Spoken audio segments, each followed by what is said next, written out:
Léa Salamé. Énorme coup dur pour la présentatrice du JT sur France 2. Léa Salamé sera de retour aux manettes du JT de 20h sur France 2 ce mercredi 21 janvier. Toute l'équipe espère sans doute attirer plus de téléspectateurs car, hier, les audiences ont déçu.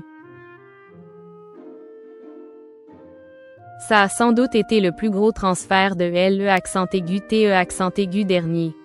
Souvenez-vous, en juin 2025, Delphine Ernotte a annoncé la douloureuse à Anne-Sophie Lapix.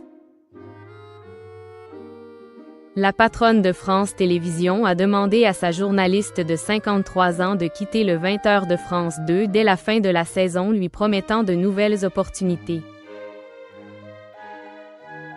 Mais, la native de Saint-Jean-de-Luz a préféré prendre les devants. Ainsi, contre toute attente, cette dernière a claqué la porte de France Télévisions direction M6. Quant à son poste, il a été proposé à Léa Salamé. Ainsi, la présentatrice de Quelle époque, sur France 2 a accepté de relever le défi.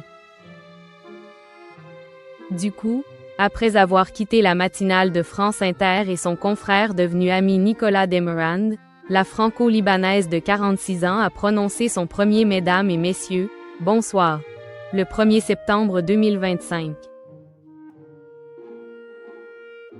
Depuis, même si Léa Salamé a déjà prouvé qu'elle est une excellente journaliste, elle a très vite été la cible de téléspectateurs qui ne lui laissent passer aucun écart. Et des écarts, il y en a eu. Tout d'abord, il y a eu sa question jugée inappropriée à Marion Cotillard. Puis, le groupe France Télévisions a été contraint de présenter ses excuses après que la compagne de Raphaël Glucksmann ait confondu les circonstances de l'assassinat de Dominique Bernard avec celles de Samuel Paty.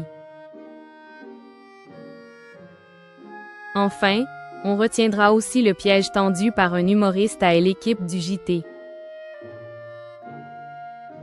Mais alors, c'est quoi qu'ont-ils eu des conséquences? L'arrivée de Léa Salamé sur cette case stratégique a-t-elle fait bouger les audiences? Oui, mais pas forcément dans le sens espéré par Delphine Ernotte.